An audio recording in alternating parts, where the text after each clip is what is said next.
Okay, in this tutorial, we're going to learn about group sizes, and I'm going to give you a little hack that you can use to take advantage of visible size. So we're going to learn how to take this with a bounding box that's a 16:9 aspect ratio and give it a bounding box that has a 1:1 aspect ratio, right? And we're going to do this because, as you can see with this animation, when I cruise over this, it's nice to have this where you can align things on edges and make certain that you've got the same distance. Everything's looking sharp right there, right? So that's going to be real handy for us. So let's learn how to do this. We'll go ahead and delete this guy.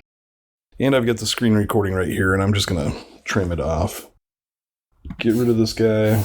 And what we're going to do is up here, I'm in my callouts shapes, and I've got a bunch of different shapes in here. So I'm just going to grab one of these guys, a circle. I'm going to make it the same length as my video clip. You can see it's quite a bit bigger than this guy. So what I'm going to do is actually get this to snap to that video, hold down Shift, drag a corner, get it to snap, and you should see if we come over and check the dimensions that we've got a 720 by 720 1:1 ratio. Also has a little transparency to it, so we're going to get rid of that too. And now I'm going to reposition this over my talking head, like so. Seems about right. And I'm going to come over to the callout properties, and I'm going to get the fill opacity up to 100% on this, and I'm good to go here. Okay, so I think you guys know where I'm going with this. Hey, we'll turn it into a track mat. Voila, you've got your circular talking head, and when you group it up, clean up that mat, what you're left with is a bounding box that still matches the dimensions of that original video, which is not actually what we want in this case. So I'm going to go ahead and undo that all the way back to the beginning here, almost the beginning, and we're going to actually just duplicate this shape. So I'm going to get rid of this track because Camtasia likes to put tracks on the bottom. And so we're going to go ahead and Command-C, Command-V. I've duplicated this now. I'm going to come over again to the callout properties, and I'm going to crank the fill opacity all the way to 0. So it's completely transparent from a fill standpoint. And I'm going to make the opacity of the outline 100%. And I'll make the thickness, let's make it 20, just for kicks and giggles. Let's get a different color in there. How about this red? Okay. So you can see if I toggle this off, I've got an outline. And it's important to do this first to get your outline, because if you'll notice, the outline actually is a little bit bigger. We'll come over to our video properties and we'll look at it and we'll go, oh, it's 740 by 740.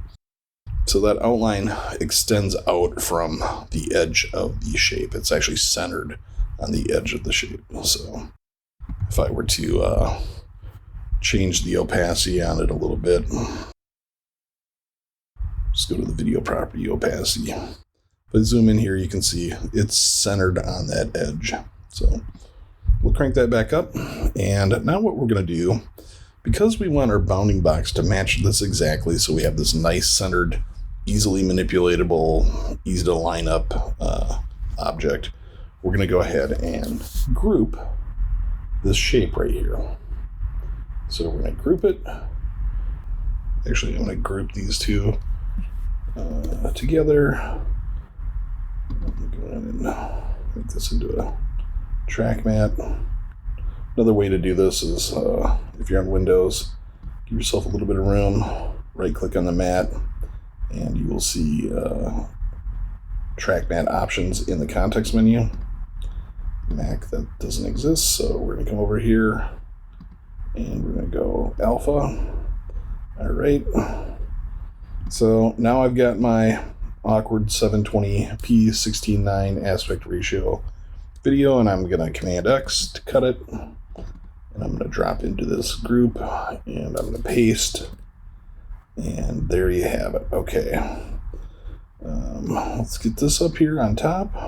And you can see when we pop out of this group, what's actually happened now is we have just the bounding box that we wanted.